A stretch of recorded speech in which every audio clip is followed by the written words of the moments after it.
राधे राधे दोस्तों, भजनों की माला में आपका स्वागत है। प्रयाग में समस्त महात्मा मुनियों द्वारा किए गए यज्ञ में दक्ष का भगवान शिव को तिरस्कार पूर्वक शाप देना तथा नंदी द्वारा ब्राह्मण कुल को शाप प्रदान, भगवान शिव का नंदी को शांत करना। ब्रह्मा जी कहते हैं, नारद पूर्व काल में समस्त महात्मा मुनि प्रयाग में एकत्र हुए थे। वहां सम्मिलित हुए उन सब महात्माओं का विधि विधान से एक बहुत बड़ा यज्ञ हुआ। उस यज्ञ में सनकादि, सिद्धगण, देवर्षि, प्रजापति, देवता तथा ब्रह्मा का साक्षात्कार करने वाले ज्ञानी भी पधारे थे। मैं भी मूर्तिमान महातेजस्वी निगमों और अगमों से युक्त हो सपरिवार वहां गया था। अनेक प्रकार के उत्सवों के साथ वहां उनका विचित्र समाज जुटा था। नाना शास्त्रों के संबंध में ज्ञान चर्चा एवं वाद विवाद हो रहे थे। मुनि उसी अवसर पर सती तथा पार्षद के साथ त्रिलोक हितकारी, सृष्टिकर्ता एवं सबके स्वामी भगवान रुद्र भी वहां आ पहुंचे। भगवान शिव को आया देख संपूर्ण देवताओं, सिद्धों तथा मुनियों ने और मैंने भी भक्ति भाव से उन्हें प्रणाम किया और उनकी स्तुति की। फिर शिव की आज्ञा पाकर सब लोग प्रसन्नता पूर्वक यथा स्थान बैठ गए। भगवान का दर्शन पाकर सब लोग संतुष्ट थे और अपने सौभाग्य की सराहना करते थे। इसी बीच में प्रजापतियों के भी प्रति प्रभु दक्ष, जो बड़े तेजस्वी थे, अकस्मात घूमते हुए प्रसन्नता पूर्वक वहां आए। वे मुझे प्रणाम करके मेरी आज्ञा ले वहां बैठे। दक्ष उन दिनों समस्त ब्रह्मांड के अधिपति बनाए गए थे, अतएव सबके द्वारा सम्माननीय थे। परंतु अपनी इस गौरवपूर्ण पद को लेकर उनके मन में बड़ा अहंकार था, क्योंकि वे तत्व ज्ञान से शून्य थे। उस समय समस्त देवर्षियों ने नतमस्तक हो स्तुति और प्रणाम के द्वारा दोनों हाथ जोड़कर उत्तम तेजस्वी दक्ष का आदर सत्कार किया। परंतु जो नाना प्रकार की लीला विहार करने वाले सबके स्वामी और उत्कृष्ट लीलाकारी स्वतंत्र परमेश्वर हैं, उन महेश्वर ने उस समय दक्ष को मस्तक नहीं झुकाया। वे अपने आसन पर बैठे ही रह गए। खड़े होकर दक्ष का स्वागत नहीं किया। महादेव जी को वहां मस्तक झुकाते न देख मेरे पुत्र प्रजापति दक्ष मन ही मन अप्रसन्न हो गए। उन्हें रुद्र पर सहसा क्रोध आ गया। वे ज्ञान शून्य तथा महान अहंकारी होने के कारण महाप्रभु रुद्र को क्रूर दृष्टि से देखकर सबको सुनाते हुए उच्च स्वर से कहने लगे।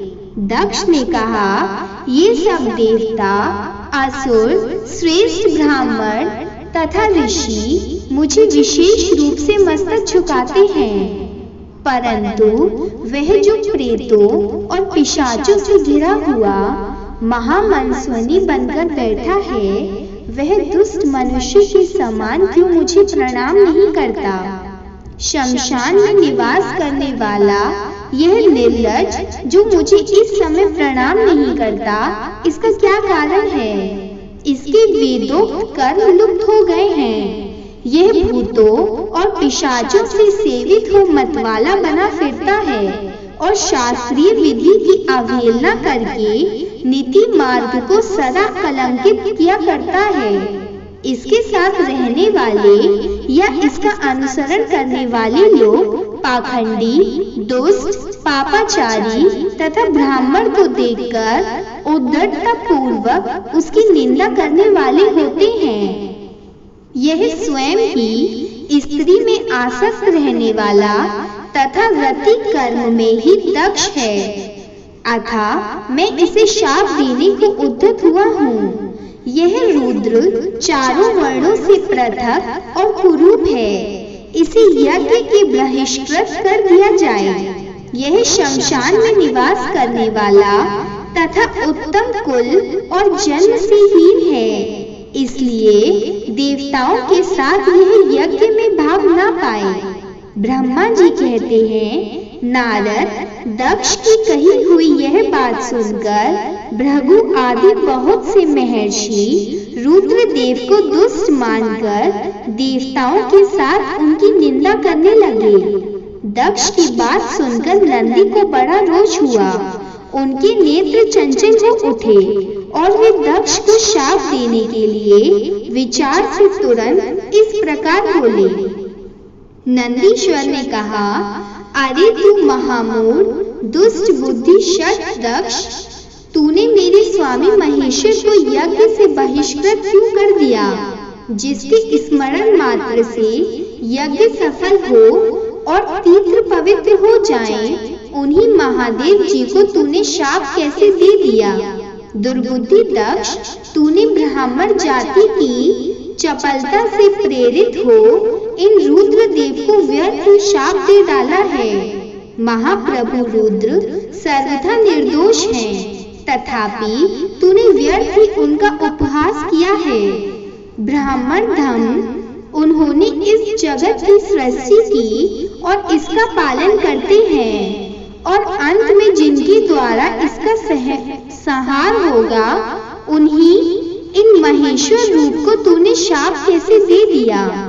नंदी की इस प्रकार फटकारने पर प्रजापति दक्ष रोष से आग बबूला हो गए और उन्हें शाप देते हुए बोले, अरे रुद्रगणों, तुम सब लोग वेद से बहिष्कृत हो जाओ। वैदिक मार्ग से भ्रष्ट तथा महर्षियों द्वारा पर्यक्त हो पाखंडवाद में लग जाओ और शिष्टाचार से दूर रहो। सिर पर जटा और शरीर में भस्म एवं हड्डियों के आभूषण धारण करके मांस पान में आसक्त रहो। जब दक्ष ने शिव के पार्षदों को इस प्रकार शाप दे दिया, तब उस शाप को सुनकर शिव के प्रिय भक्त नंदी अत्यंत रोष के वशीभूत हो गए। शिलाद पुत्र नंदी भगवान शिव के प्रिय पार्षद और तेजस्वी हैं। वे गर्व से भरे हुए महादुष्ट दक्ष को तत्काल इस प्रकार उत्तर देने लगे। नंदीश्वर बोले, अरे शठ दुर्बुद्धि यक्ष, तुझे शिव के तत्व का बिल्कुल ज्ञान नहीं है, अतः तूने शिव के पार्षदों को व्यर्थ ही शाप दिया है। अहंकारी दक्ष, जिनके चित्त में दुष्टता भरी है, उन भृगु आदि ने भी ब्राह्मणत्व के अभिमान में आकर महाप्रभु महेश्वर का उपहास किया है। अतः यहाँ जो भगवान रुद्र से विमुख तो जैसे दुष्ट ब्राह्मण विद्वान हैं, उनको मैं रुद्र तेज के प्रभाव से ही शाप दे रहा हूँ। तो जैसे ब्राह्मण कर्म फल के प्रशंसक वेदवाद में फंसकर वेद के तत्व ज्ञान से शून्य हो जाएं, वे ब्राह्मण सदा भोगों में तन्मय रहकर स्वर्ग को ही सबसे बड़ा पुरुषार्थ मानते हुए स्वर्ग से बढ़कर दूसरी कोई वस्तु नहीं है, ऐसा कहते रहें, तथा क्रोध, लोभ और मद से युक्त हो निर्लज्ज भिक्षुक बने रहें। कितने ही ब्राह्मण वेद मार्ग को सामने रखकर शूद्रों का यज्ञ करने वाले और दरिद्र होंगे, सदा दान लेने में ही लगे रहेंगे। दूषित दान ग्रहण करने के कारण वे सब के सब नरकगामी होंगे। दक्ष, उनमें से कुछ ब्राह्मण तो ब्रह्म राक्षस भी होंगे, जो परमेश्वर शिव को सामान्य देवता समझकर उनसे द्रोह करता है। वह दुष्ट बुद्धि वाला प्रजापति दक्ष तत्व ज्ञान से विमुख हो जाए। यह विषय सुख की इच्छा से कामना रूपी कपट से युक्त धर्म वाले गृहस्थाश्रम में आसक्त रहकर कर्म कांड का तथा कर्म फल की प्रशंसा करने वाले सनातन वेदवाद का ही विस्तार करता रहे। इसका आनंददायी मुख नष्ट हो जाए, यह आत्मज्ञान को भूलकर पशु के समान हो जाए तथा यह दक्ष कर्मभ्रष्ट हो शीघ्र ही बकरी के मुख के योग्य हो जाए। इस प्रकार कुपित हुए नंदी ने जब ब्राह्मणों को दक्ष ने महादेव जी को शाप दिया तब वहां महान हाहाकार मच गया। नारद, मैं वेदों का प्रतिपादक होने के कारण शिव तत्व को जानता हूँ, इसलिए दक्ष का यह शाप सुनकर मैंने बारंबार उसकी तथा भृगु आदि ब्राह्मणों की भी निंदा की। सदाशिव महादेव जी को भी नंदी की यह बात सुनकर हंसते हुए से मधुर वाणी में बोले। वे नंदी को समझाने लगे। सदाशिव ने कहा, नंदिन, मेरी बात सुनो, तुम तो परम ज्ञानी हो, तुम्हें क्रोध नहीं करना चाहिए। तुमने भ्रम से यह समझकर ही मुझे शाप दिया है, व्यर्थ ही ब्राह्मण कुल को शाप दे डाला। वास्तव में मुझे किसी का शाप छू ही नहीं सकता, अतः तुम्हें उत्तेजित नहीं होना चाहिए।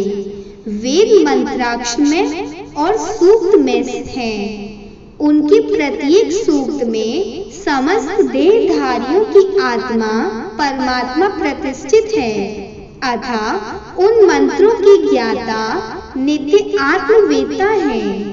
इसलिए तुम रेशवश उन्हें शाप न दो। किसी की बुद्धि कितनी ही दूषित क्यों न हो, वह कभी वेदों को शाप नहीं दे सकता। इस समय मुझे शाप नहीं मिला है, इस बात को तुम्हें ठीक ठीक समझना चाहिए। महामते, तुम सनकादि सिद्धों को भी तत्व ज्ञान का उपदेश देने वाले हो, अतः शांत हो जाओ। मैं ही यज्ञ हूँ, मैं ही यज्ञ कर्म हूँ, यज्ञों के अंगभूत समस्त उपकरण भी मैं ही हूँ। यज्ञ की आत्मा मैं हूँ, यज्ञ परायण यजमान भी मैं हूँ और यज्ञ से बहिष्कृत भी मैं ही हूँ। यह कौन, तुम कौन और ये कौन? वास्तव में सब मैं ही हूँ। तुम अपनी बुद्धि से इस बात का विचार करो। तुमने ब्राह्मणों को व्यर्थ ही शाप दिया है। महामते, नंदिन, तुम तत्व ज्ञान के द्वारा प्रपंच रचना का बात करके आत्मनिष्ठ ज्ञानी एवं क्रोध आदि से शून्य हो जाओ। ब्रह्मा जी कहते हैं, नारद, भगवान शंभु के इस प्रकार समझाने पर नंदिकेश्वर विवेक परायण हो क्रोध रहित एवं शांत हो गए। भगवान शिव भी अपने प्राण प्रिय पार्षद नंदी को शीघ्र ही तत्व का बोध कराकर प्रथम गणों के साथ वहां से प्रसन्नता पूर्वक अपने स्थान को चल दिए।